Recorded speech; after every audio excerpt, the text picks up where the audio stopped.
Our guest is constitutional lawyer NDEGWA NJIRU. Good morning, NDEGWA. Good morning, Eric. City and do Okoh. Yes. But you got it. Yeah. Mambo iko fiti. Maybe perhaps health-wise. Other things are tough. Yeah. Other things are very tough. Wow. Hata mfuko iko mbaya. Mbaya. Things are tough. Yes. Usijali. The country is bankrupt. It's facing an insolvency. Yeah, it's true. And you're not the one who's saying it. Yes. It's the CS who said it. Yes. It's facing an insolvency. That is liquidity. So we will soon We're be avoiding insolvency. We'll soon be doing what is called winding up proceedings for this country. Oy. So we're gonna perhaps be receiving appointing a receiver, or a bankruptcy manager. That's where we are. And you can see we are so much in need mpaka tunapewa pesa na Wahindi. Tunaenda kukopa Wahindi huko India, something I've never heard of. Oh, they help us quite a bit. You haven't? Yes, lakini they have not come in the manner in which they have now come. No, they've been coming to our aid for the longest time. Yes, but not when someone is in Dubai, then you decide to pay a visit to Modi, on a prompt one. Modi must be visited, man. To say that my people are hungry. Modi must be visited. Yeah. You know, some of these problems, they sorted them out. Yes. Didn't your party leader visit Modi just the other day? Yeah. Yes, he did. But you see, this is a guy who was going for a COP28. How he ended up in Mumbai. If your party leader was president, first visit maybe would have been to India. Perhaps for other reasons. If you hear a madman talking, wait a minute, and you will hear what makes people think he's mad.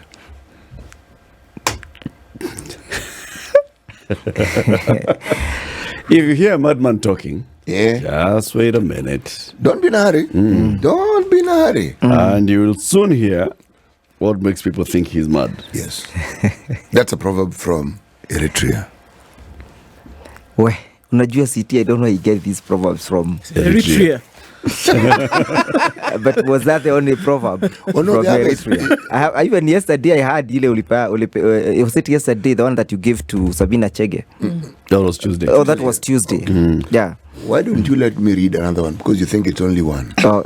Let me read another one for you. Yeah, at least give me some multiple choice. Multiple choice? Or four. All right, let me give you multiple choice. He who pursues the chicken often falls, but the chicken has to continue running. No, let me do the first one.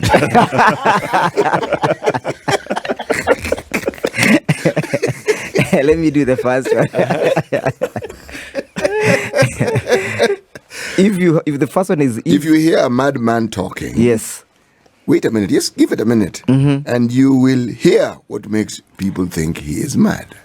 Yeah, I think one thing it is teaching us is about patience and tolerance, that you don't jump into conclusion just because of one person's appearance or how an individual appears. That person who appears perhaps in whatever nature he may, he could be coherent, but there could even be some very smart individuals who may not be perhaps even be suspected of being insane, but whatever is coming out of their mouth will lead you to making a conclusion that this person is not sane, is not perhaps even enjoying a lucid moment. So tolerance perhaps is part of it, giving someone an opportunity to prove himself. That's how I understand the proverb. Okay.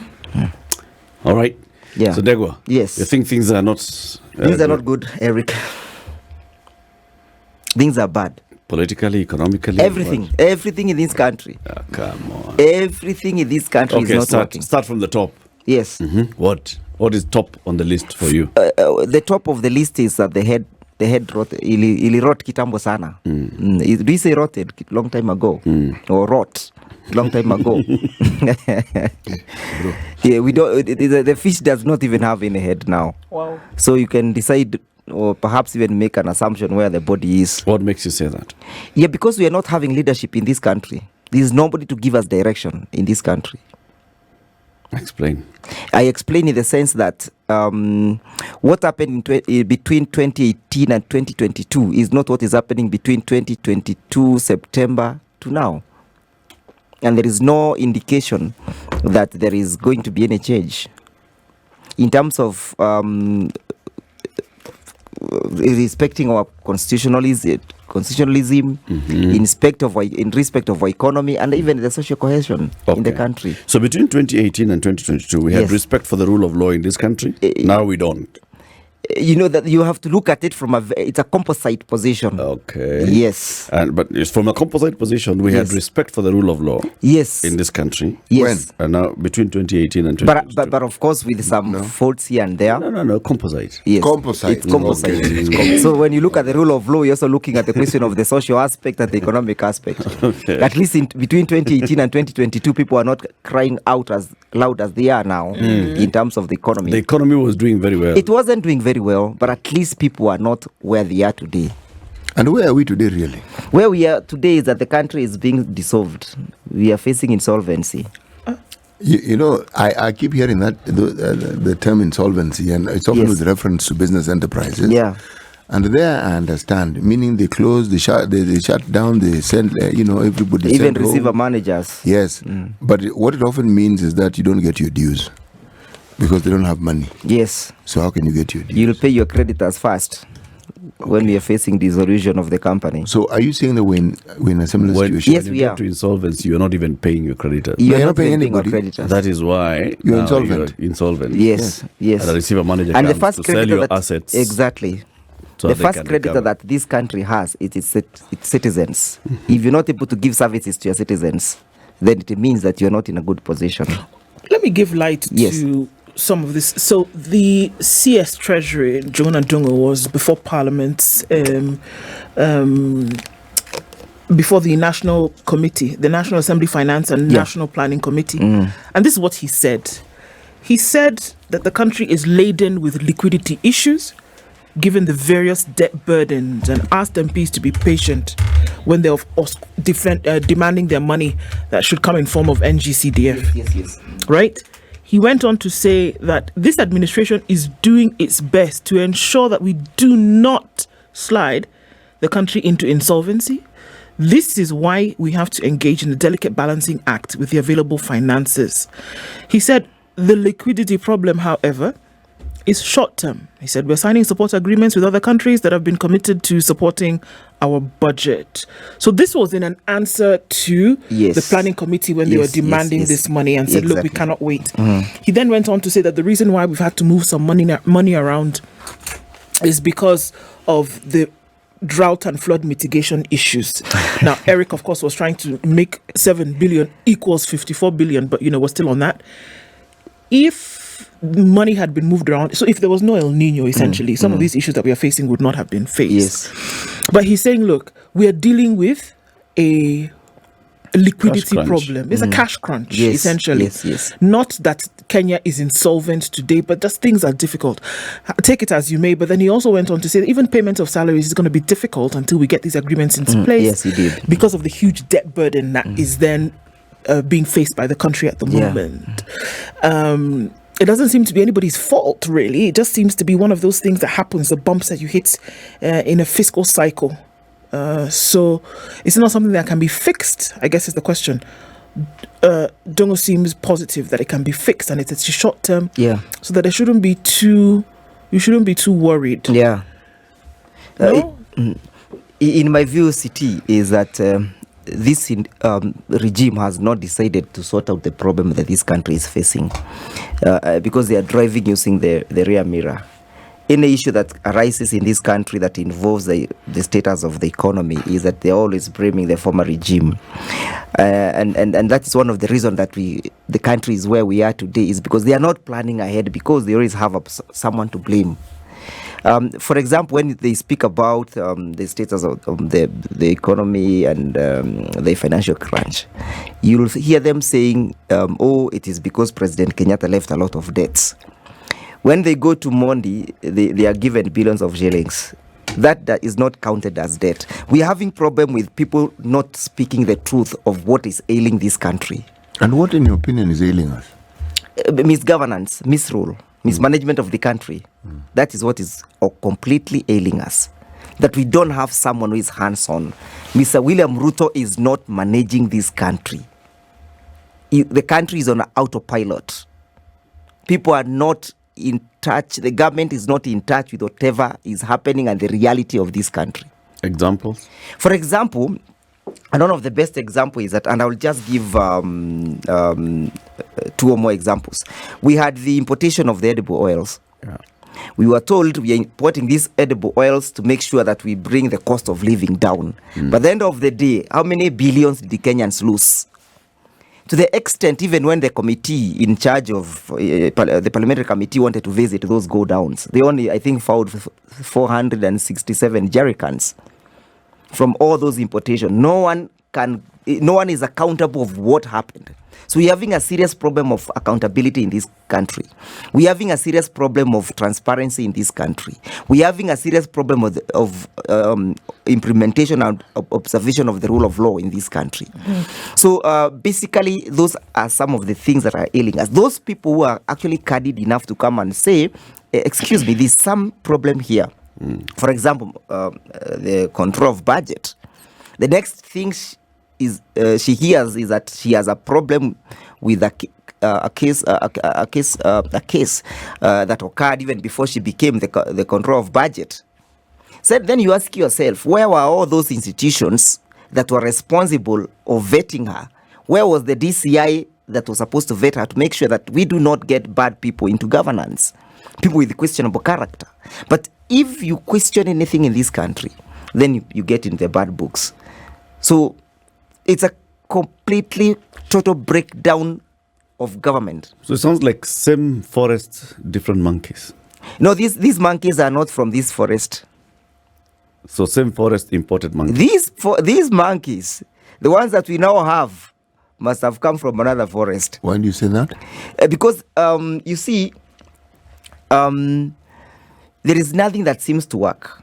At least in the previous forest with the same monkeys, or the previous monkeys with different forest, at least something was being seen to be done. But there's absolutely nothing being seen to be done. These monkeys are just stealing bananas. You know No, they are not even bakishaing any banana. They are stealing all the bananas and eating all the bananas. You know, there's a narrative that one hears in this country, and one hears it continuously. Yes.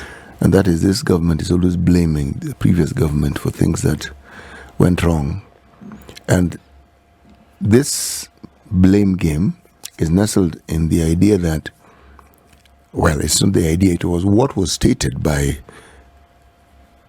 some of the leaders of this particular government, yes, that they found empty coffers. Yes.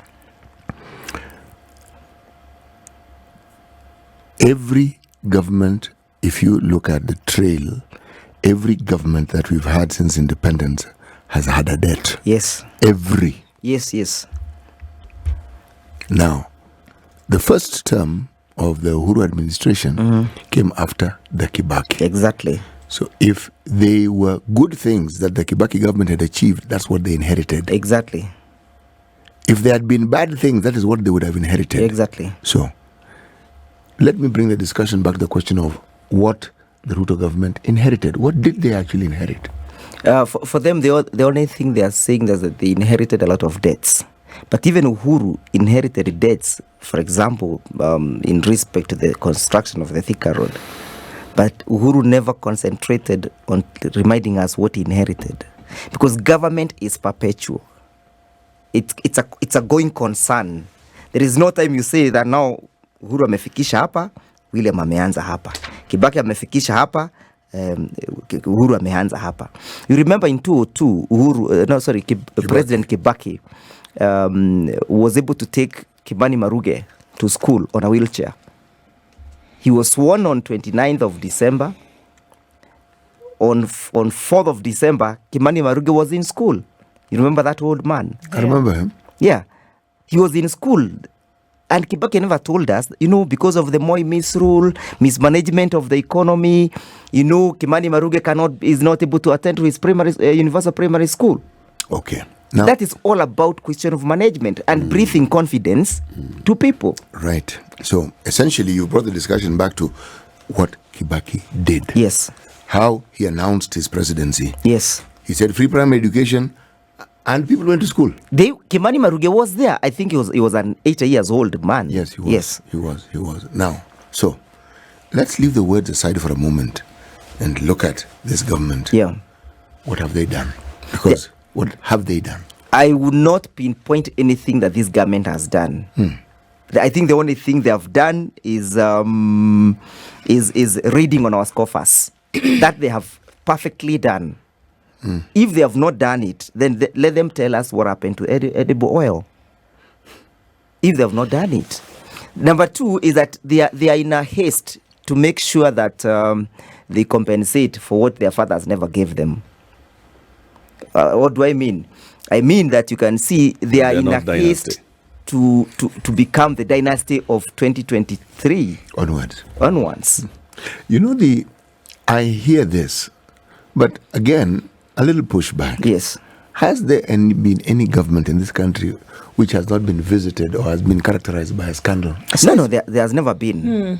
But you see, the problem is that the successful government that have always come to this country, they do not understand where we have come from and where we got why we enacted and promulgated the new constitution. We wanted to have a new beginning, and that is why Chapter 6 comes in handy.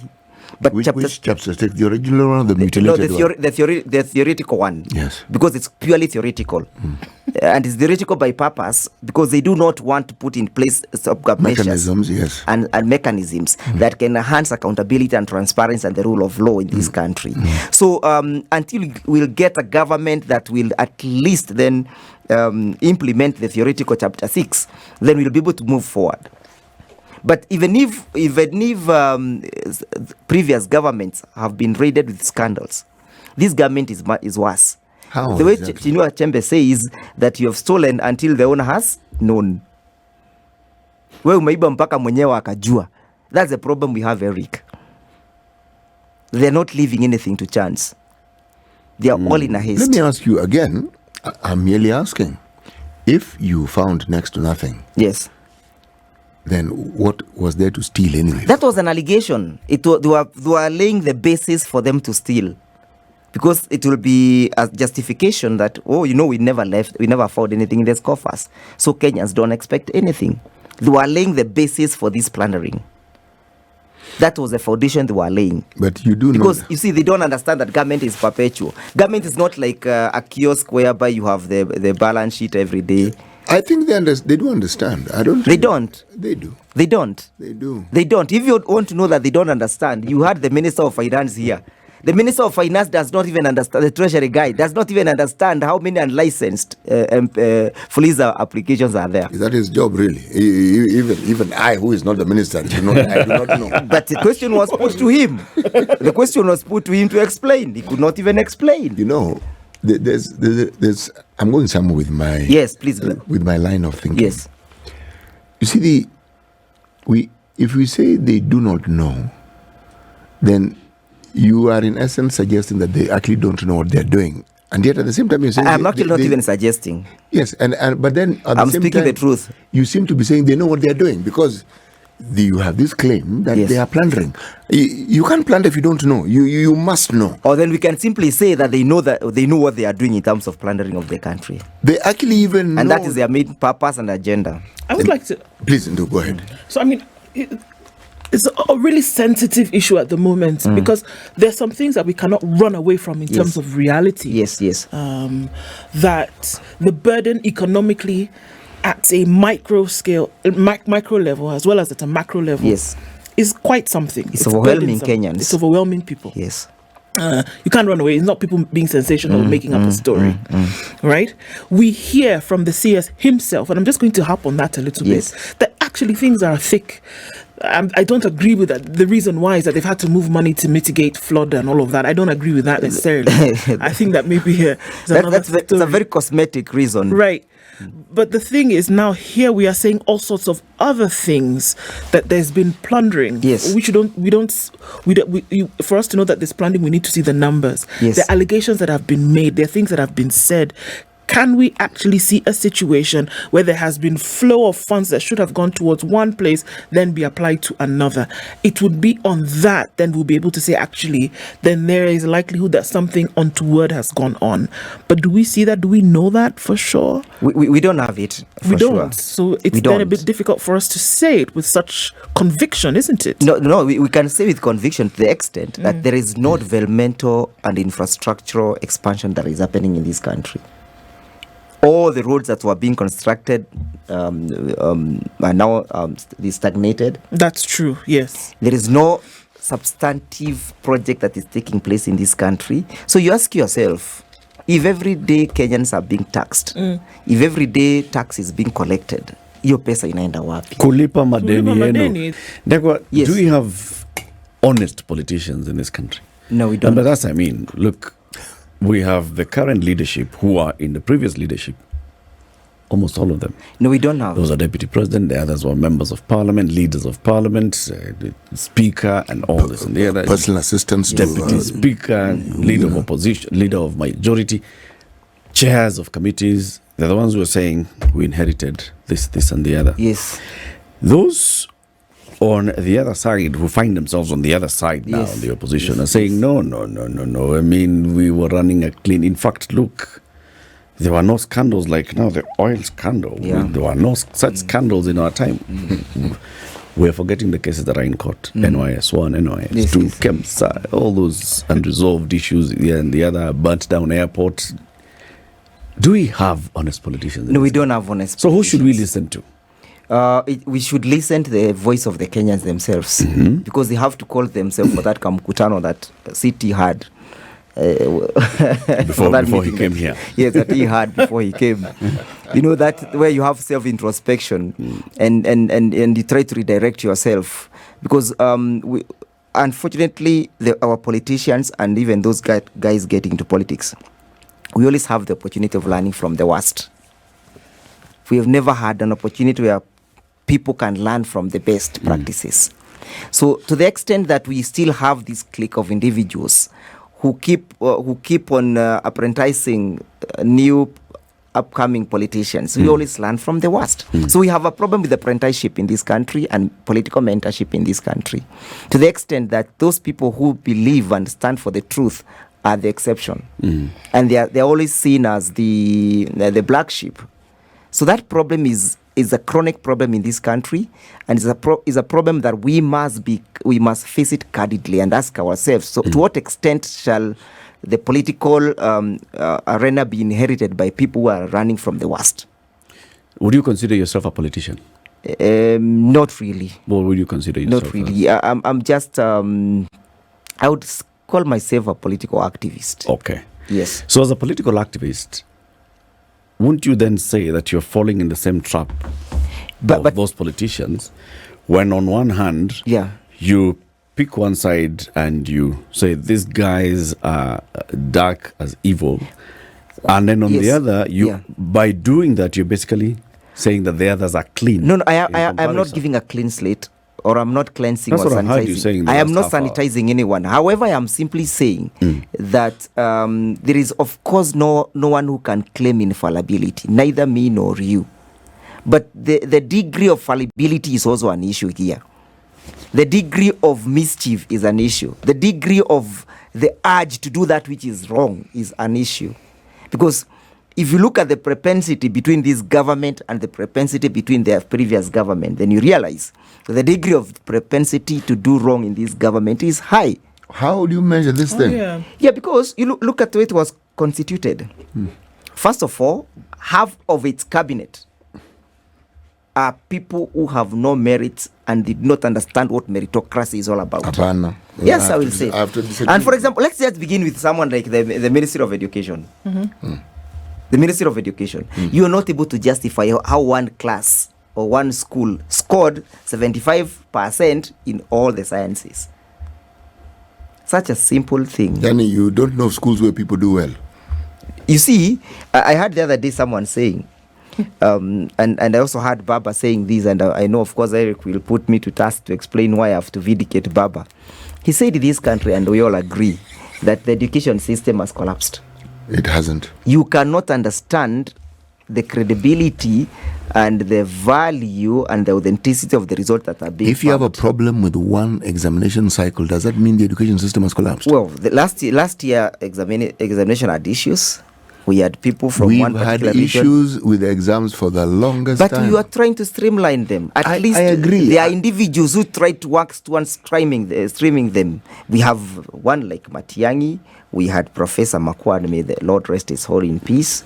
At least something was being done. Are you aware that there's a school of thought who believe that Matiang'i is the one who's responsible for the current mess that we're in? I have not heard that school of thought. Well, I am telling you it exists because I've heard them speak, and Yeah, when you speak to them, they they will likely walk you through and explain to you why it is they feel Matiang'i actually bullying the China shop approach to things, actually messed up things. They may be having their opinion. Yes. I would not fail to respect it. You see, there's You've not allowed me to mention that the Ministry of Trade.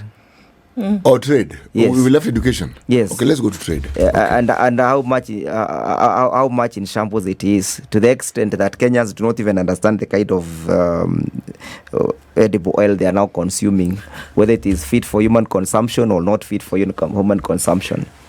You know So this is a minister's issue. It's a governance issue. Okay. It's a governance issue. Can I ask the question based on what you've said about the apparent confidence of the lack of it thereof of Yes. our ministers? Are political appointees appointed for their competence, or are they appointed as a reward for the associations with those in power? It's a reward. Yes. It's a reward. So- whereas the truth should be, the converse should be that you should be appointed on the basis of meritocracy. Okay. That is the ideal situation. Let's look at the Uhuru government. Yes. Shall we? Since now we're talking facts. Yes. His ministers. Yes. Competency. Yeah, Uhuru is one who showed us in Uhuru 1 how governance or government should be constituted. Okay. For instance, When we all jubilated and celebrated him that he has now brought excuse me, in. all. I was not in the all, just so that we get many of us. Many of us. Thank you so much. Many of us then celebrated him when he brought in what are we calling them? Technocrats. The technocrats. And then we thought that that's how government should be constituted and composed. How did that work out? And then we realized. Of course, it never worked out perfectly well because the technocrats ended up preaching all the scoffers in NYS. They had academic credentials, didn't they? Yes. Okay, so the assumption there was if they have certain academic credentials, some fairly high sounding, they would be the sort of people who one could believe or trust would be able to manage. That will deliver. Did they? Yes. Never. Okay. The majority of them never delivered because of the question of the apprentice that I spoke about and political mentorship. Do? NDEGWA, I have to ask you, so what we are Please do. saying here is that, I mean, these are the words that you've used, is that we're looking down the rabbit hole of a collapse. Yes. Whether it's an economic collapse or whether it's a governance collapse, because there's individuals that have been appointed in today's government who don't meet the mark when Yes. it then comes to excellence or Yes, expertise. yes. And the way in which to solve that, according to you, then is what? The way to solve it is, first of all, we must get people to understand that we have a new dispensation, that the Constitution is the one that is giving us the roadmap. It's the one that is laying out the route for us. Because this Constitution, if it were to be implemented, and of course this I would also partly blame the previous regime, that we never insisted and pushed on the implementation of the Constitution. It would have given us the roadmap on the question of accountability, because the Constitution has created mechanisms of self-auditing. It would have brought in the place of transparency. It would have brought in the question of the implementation and the observation and the respect of constitutionalism and the rule of law, and the place of the people in this country. So it is purely because our failure is we have refused to implement a perfect document that would have given us some compass and some cardinal points on where to focus. That is where we begin to fail. Okay. And I agree with you. Yes.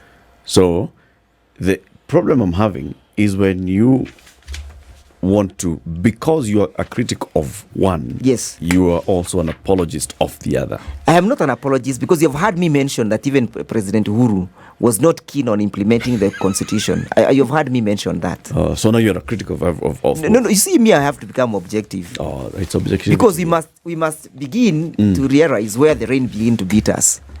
If Uhuru came with the vigor to implement the new constitution, perhaps the previous regime would have also followed suit. They would have realized you cannot govern this country outside the constitution. But in this one, even where Uhuru himself had the courtesy to implement the bit that he did implement for this constitution, these guys are not doing it. At least during Uhuru 1, when we went for the vetting, we did not have people who have cases being dropped to make them suitable for vetting. At least when we had the technocrats coming in, there's no technocrat who came with the baggage. This one, the individuals who have come with baggages, most of them. And we can mention that cases had to be withdrawn to make them suitable for vetting. So you see, if you have that very bad beginning and very distasteful beginning, you're simply telling us that you don't care about the law. You don't care about the mechanisms that we have put in place. If you have a president who is going to say mambo ni matatu, you either go to you either go to jail, or you leave Kenya, or you go to heaven.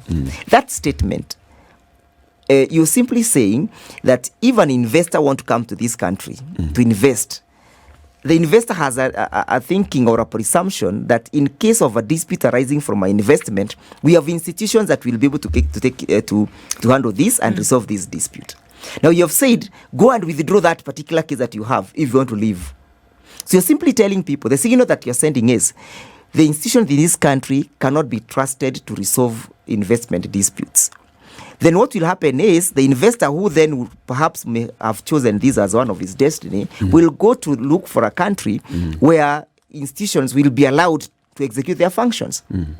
So the statement that the president is making, Mr. William Ruto, is not breathing confidence.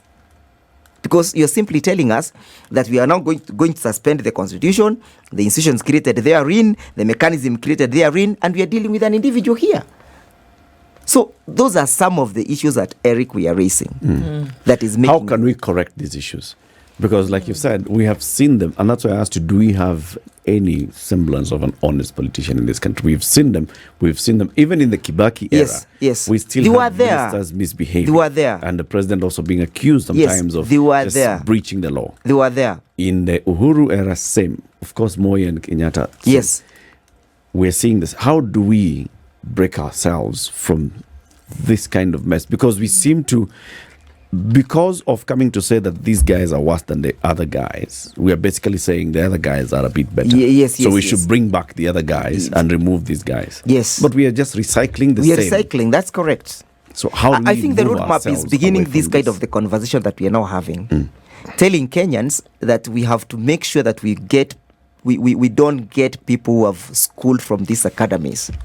Because if the next president will be from the Ruto's regime, you don't expect him to have any difference, and that is why, because even in Uhuru, there was still plundering of the resources. This government has continued with that perpetual plundering of the resources. So the civic education is one key element that will help Kenyans realize that as long as you keep on recycling these guys, you'll always keep on recycling the problems that you have. When you recycle along a bad leader or a wrong leader, you are recycling the problem of your school fees. You're recycling the problem of lack of medicine in your hospitals. You're recycling the problem of unfair and unequal and unequitable taxation. You're recycling the problem that you now have. So it's a call for self-introspection as we Kenyans, Eric, to ask ourselves, which country do we want to have in the future, and which country do we want to bequeath to our children? From where shall we have never had, remember, new leader? Remember, in 2002, the constitution was a central issue in the campaigns. Or I will get you a new constitution within 100 days. Of course, we never got it, but fortunately, 10 years later, we did get it. So the constitution, now the next regime should have been, the constitution that we got, I will implement it. It It has never been an issue. So the regime that will come, or anyone will come and say, I will implement the new constitution, then that should be our darling. Not I'll give you hustlers funds. Not that serikali itakuwa ya mama mboga. Or I'll have sita. All, that is completely a cosmetic way of handling and approaching governance. So for me, I'm looking at a president who will come and tell me, we shall implement this constitution. We are not saying that implementing the constitution will solve all the problems, but at least it will mitigate some of these issues that we are now having. Because that is what the Kenyans desired. So implement without amending. Implement. Well, we may amend if need arise. But at least we are even amending before implementing. You're really trying to renovate the house even before you get into it. You already have a problem with where the toilet is, where the sink is, where the kitchen is. Na hujaingia kwa hiyo nyumba, you already have a problem with it. So why can't we walk towards that constitution in the implementation and see whether we actually need to renovate it? Do you think that those who sit in positions of governance, doesn't matter whether it's at the executive yes. or then coming down below that, or even parliament, whomever, do you think that they also have this perception which you so vehemently bring this morning? They don't have that perception. Why? Because if everybody can see, why does it preclude a few? If they have this perception of implementing the constitution, they'll not be able to plunder the way they are plundering. I'm not even talking about the constitution. Yes. I'm talking about the situation that we started, what we premised conversation on. Do you think that they're looking at the country? I mean, their words, yes, the CS has said certain things. Yeah. And the president, I believe, a couple of weeks ago said, look, what we are doing today is preparing us for tomorrow. It's going to be difficult, but we're going to get there. The perception, do you think that they have seen how difficult it really is for Kenyans today? The whole issue of debt that's being paid. Imagine all the revenue that we are using today, that just over 70 of it goes towards debt repayment. You're only using less than 12% for development. Those are the numbers that we're talking about. Yes. Do you think they see how bad it actually is? They don't. Why? They don't, because for them, they have a populist approach. Remember when William Ruto was campaigning, one of the things that he was saying, I'm going to fix the economy. And he kept on saying, if you use the word fix, then if I'm to follow your argument, he actually is fixing it. Yes, he's fixing it. Or should he's putting it in a fix. So, you see, of course, he's fixing it and putting it in a fix. So when William Ruto was campaigning, his agenda was fixing the economy. And he was fixing the economy away from the constitution. Yet this constitution is a full house, a self-contained, that to the extent, if you want also to realize economic gain in the country, you must work in the constitution. Because the constitution has given us the safety valves. But now, if you want to understand that William Ruto is not in touch with this country, the other day he said that he has been able to revitalize and rejuvenate and excite the economy, or the shilling is growing.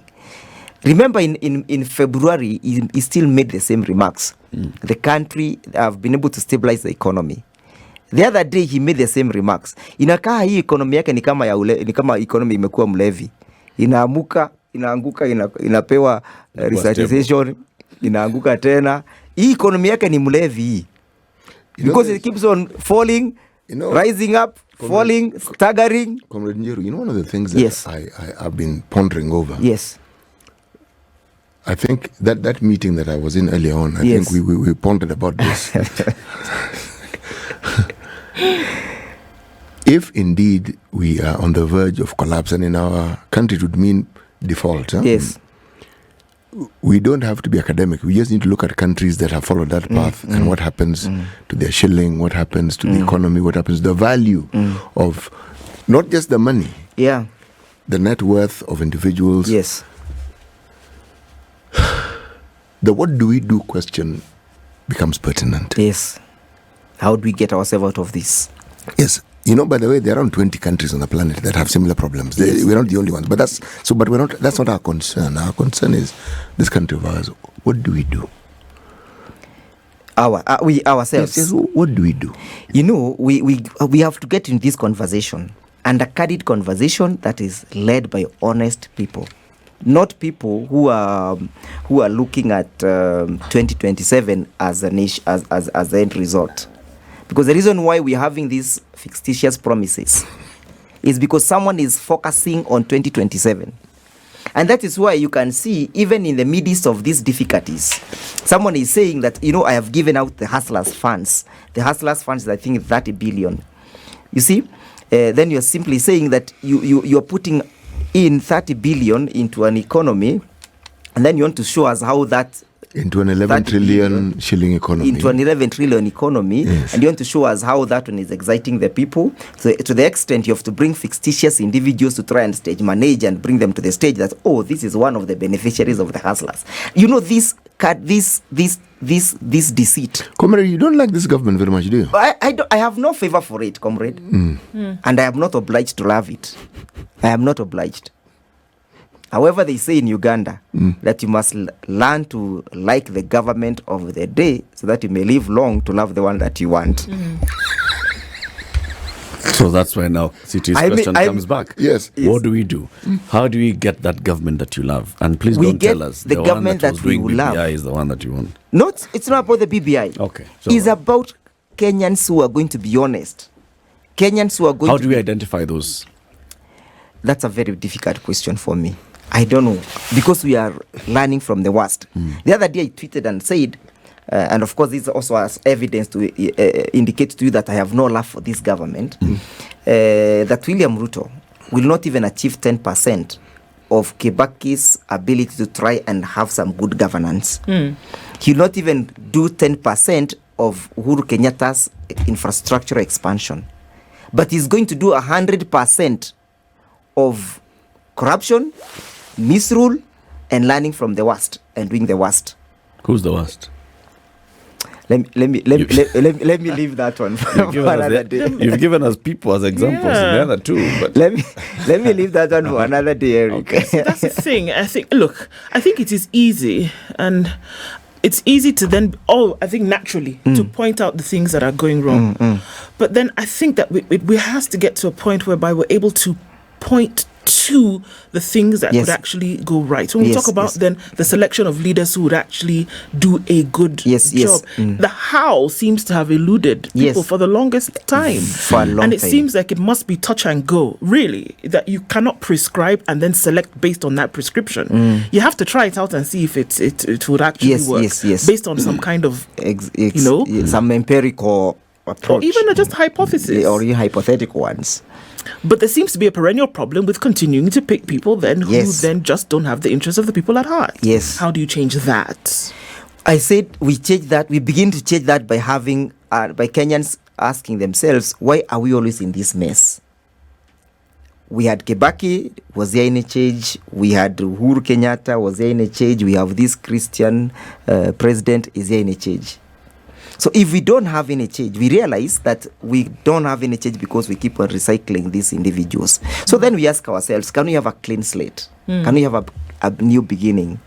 But even the people who present themselves for an election, who can give us an alternative for the new beginning, most of the time, because Kenyans believe that you must have well-loaded pockets for it to become president, or politics has been capitalized. So even those people who mean well do not have an opportunity because they don't have the means of getting power.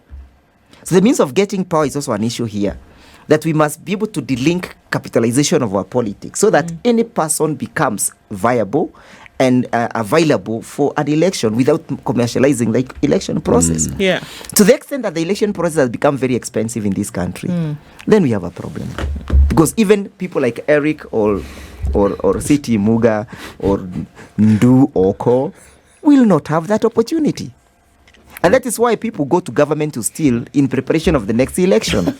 I think the takeout for me here is that we must look for that alternative. Yes, we must. The solution. And seek it vigorously. Because we don't really want to default or get into the jam that we've seen this country is getting into. That's true. But the country... Thank you very much for joining Thank us. you, Eric. NDEGWA NJIRU is a constitutional lawyer. He's a commentator. He's been our guest. Keep it here for more. This is The Situation Room, the only way to start your day.